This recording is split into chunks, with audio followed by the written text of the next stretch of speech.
Welcome back to Deaf Careers. I'm so excited to be introducing you to our very first Immigration Spotlight speaker. Today we are welcoming Mahmoud Ashour, who's based here in Dubai in the United Arab Emirates. And we're going to be talking a little bit about the organization, the types of job roles that exist to help our young students thinking about working in this field, giving them an insight into this field, and then, of course, how we can be supporting anyone watching this with some immigration tips. Welcome, Mahmoud. Welcome to Deaf Careers. Welcome, Maria. Glad to see you here online. Hopefully soon we can meet in person. It has been a while since we've last seen each other in person, hopefully soon. Mahmoud, I have so many questions. Before beginning the interview, I was thinking, where do we begin? And I think the first place to begin is the man behind the organization. So talk to us a little bit about Mahmoud Ashour, who you are, what you do, and we'll take it from there. Okay, I'm Mahmoud Ashour. I'm an originally Egyptian lawyer, Egyptian immigration lawyer. So I'm here in Dubai since about 5 years. I do work in immigration business. So I'm currently the regional legal counsel for O5. O5 is actually a group of companies. We have so many business lines, investments and immigration and other businesses. The immigration business has a brand name, Migratio. So Migratio, the word is taken from immigration. So Migratio is actually the brand name which is actually responsible and dealing with the immigration. So mainly just because, as you know, currently everyone is looking for a better life. So at the end, we cannot actually live without immigration. People are looking for second passport. People are looking to migrate somewhere out of their countries. Even if they're living in Dubai, still maybe they're looking for better quality of life, better education for the children in the future, or even the children themselves want to go there to just discover the world. That's why immigration is very important field nowadays. What types of jobs exist in an organization such as yours? Normally, we have the sales team, people who's actually dealing with the client. So it's they deal normally with the client directly. Then we have the legal team, people who's actually like me, who's involved in all the transactions and handling all the file processing and all the relationship between the clients and the company and our partners worldwide. Just you need also to be aware that we have different offices worldwide. So we don't have only office here in Dubai. Yes, the main operation here in Dubai, which has the sales team, the legal team, and also the board of directors. Other than this, worldwide, we have offices for operation in Egypt, in Vanuatu, in Portugal, in Latvia, and so many other countries. So in the UK also there is one. So what we do at the end, all the offices worldwide is just mainly for processing the file, except offices like Egypt. It's also has its own sales team. But the offices, for example, for Latvia is for processing the files in Latvia. The office in Portugal has the Portuguese lawyers who's processing the files for Portugal. So mainly that's actually how the company is structured. Incredible. For a young student thinking about going into a career such as yours, you said that you were a lawyer. What should they be preparing themselves for this early? Let me to be just prepared a bit. Let me at least also talk a bit more about my experience. So I was graduated from the university in Egypt.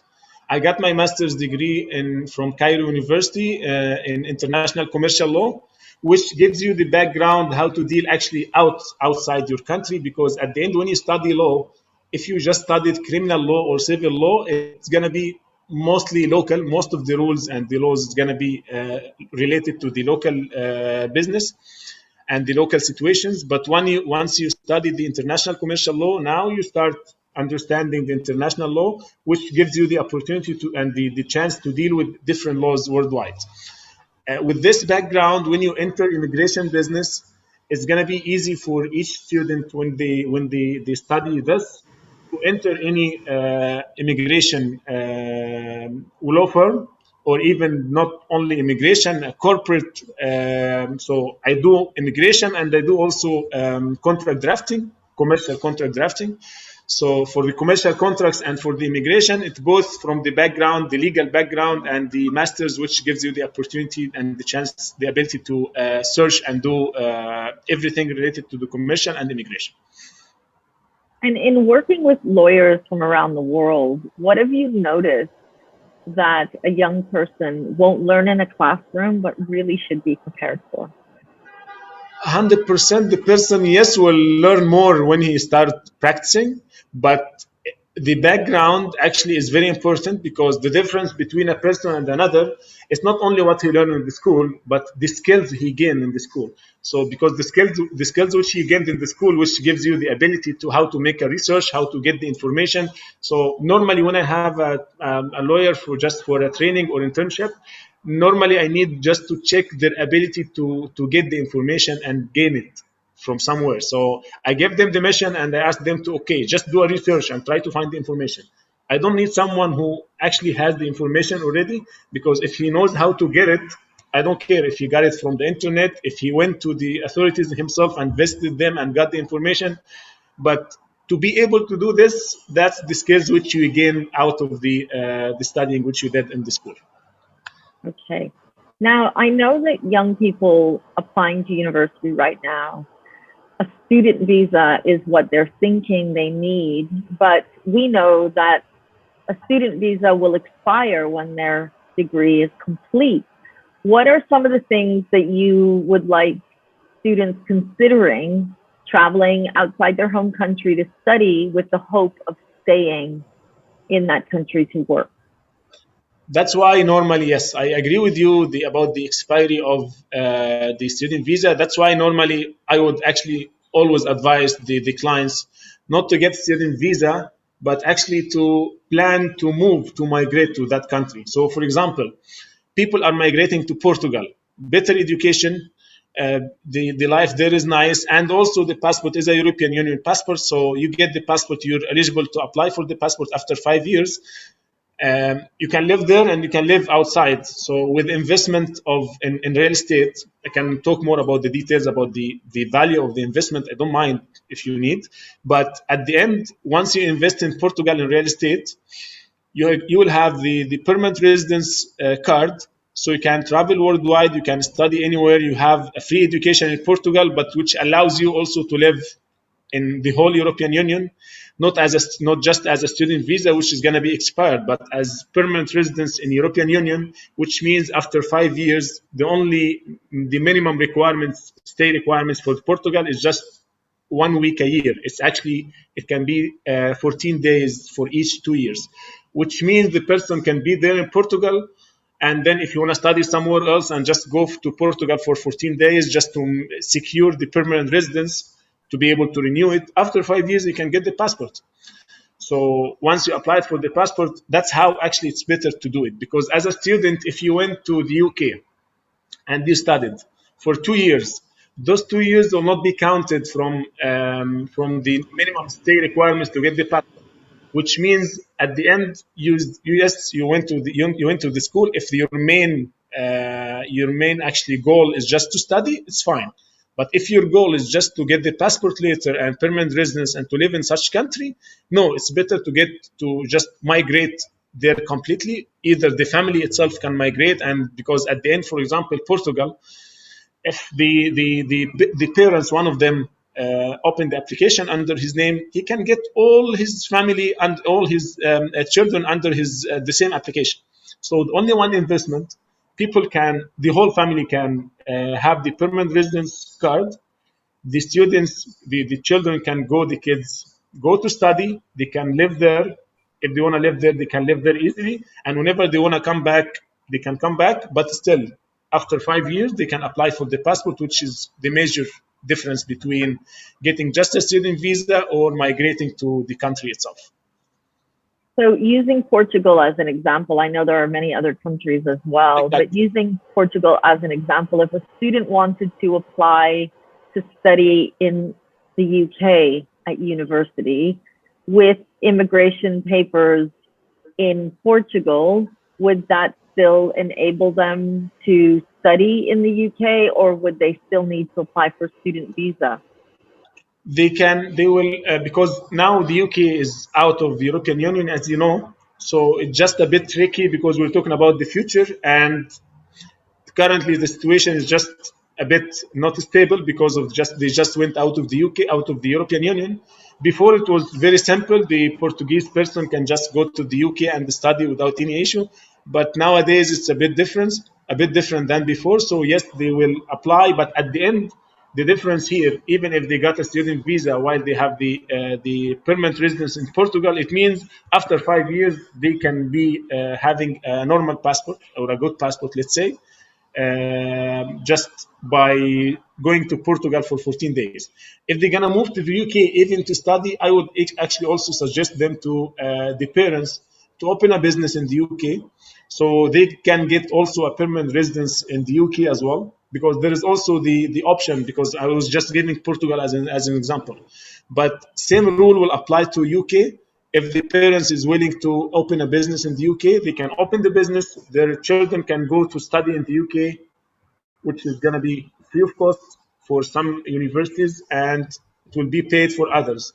But they will get health insurance. They can study there. It's fine. But the major difference again, after 5 years, they can get and apply for the passport. That's why it's always better just to calculate it from now, how much you're gonna spend for the education, how much you're gonna do all of this calculation, and you're gonna find out at the end. No, it's better from now to take a step forward and invest, move there, grant the passport after 5 years.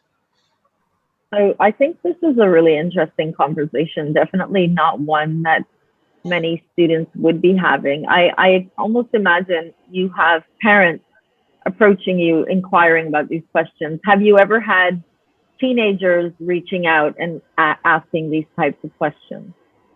Actually, I had a client he was so young, and at the end he finished everything. I didn't know his age actually, but then he asked me for just to ask him about my consultation. I gave it to him. Then he's like, okay, I will discuss with my dad because I want to push him to do this. So at the end, the kid himself came to me. He was 18, 19. I didn't know we were talking over the phone when he got my number and called me. So after I finished the call, I understood that no, he's a kid, and he's actually trying to push his parents to his dad mainly to just migrate to the UK. And he took the information from me, transferred to his dad, so they can do it, and they actually did. And his main closing idea with his dad was like, how much you can spend for me just to let me go to the UK to study or any other country. Let's calculate it and see how much you're gonna save if I'm actually gonna get a permanent residence and I'm gonna be living there, and I will get the passport after 5 years, and my whole life will be changed by this. That's how at the end his dad decided to move forward and do the investment. Okay, Mahmoud, I'd like to go backwards in the different types of law. So you said that you studied international law. It helped you to really understand laws from around the world. How did you know this was what you wanted to do? So we have many students thinking about law, not really sure what they want to be doing.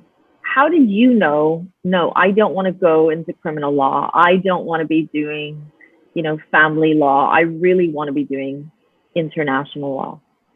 Okay, the first thing I would suggest is the preference first, because at the end, yes, anyone once you go to the law school, you're gonna get a bit of information about almost everything. So I studied almost everything at the beginning at the school, and after the university, it's my decision now to be just now. It's gonna be what exactly I'm gonna focus in. So when I studied everything, I was like, okay, criminal sounds nice, but has some issues, and you have to defend criminals. I don't like, personal opinion, but for sure they have the right to have lawyers to defend them. Family law, I didn't like it because of the issues. I don't like to be involved between family. So at the end, it was my preference, because also I was aiming from the beginning to travel worldwide to different countries. That's why for me, the international commercial law was the main subject, because at the end, if you just wanna live inside your country and deal with the law related to the country itself, at that point, yes, criminal law will help. The civil law or family law will help. But the family law is different than from UAE to the UK. It's a very big difference. So at the end, even if you studied the family law in the UAE and you wanna just try to apply it in the UK, it's not gonna help you because it's totally different rules. Because there is Sharia law here, so which will apply to for the family law, but there is no Sharia law there. So which means at the end it's going to be a totally different law.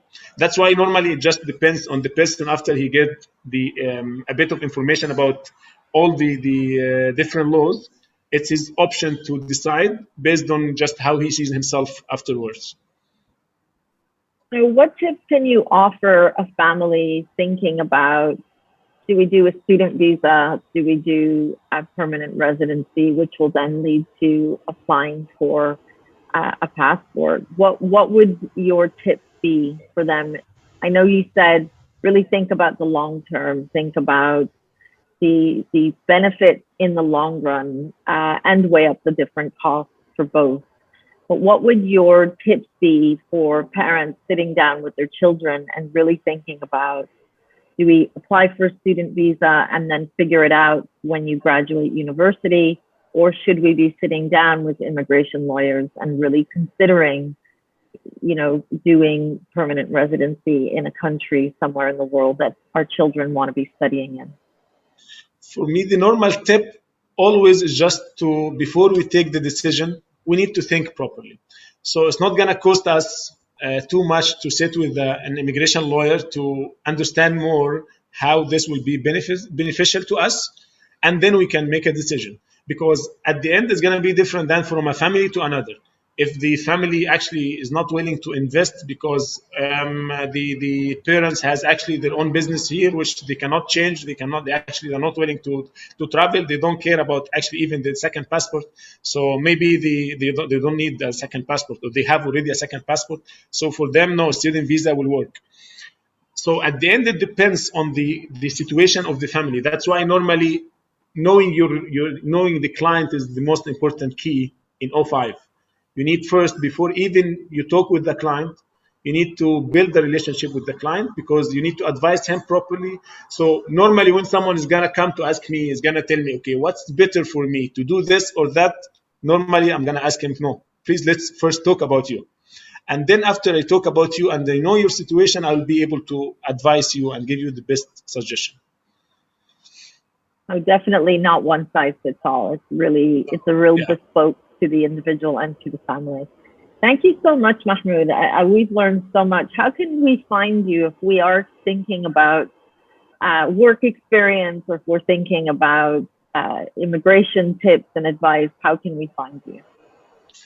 I can share with you my email just to keep it with you. You can log into the website, which is easyo5.com.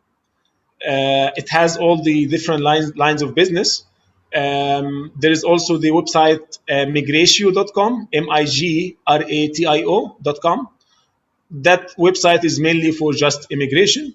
So both websites are working. You can reach me out at Ashour, ASHOUR at migratio.com. That's my email. So you can always reach me out. You have my contact number. If anyone wants to reach me, I'm available. So for me, it's absolutely fine to help people before even they became clients. I don't mind sitting with anyone to advise him, because I always believe that part of what you give back to the community is at least to give them advices. So whoever needs my advice, it's a free advice. I can advise anyone, sit with anyone for a talk of 15 minutes to explain to him exactly what the best options for him, regardless anything. And for me, that's just as advice for the people, because as you know, I would like always to give back to the community, because I gained this experience by the community itself. So that's part of the life. Thank you so much.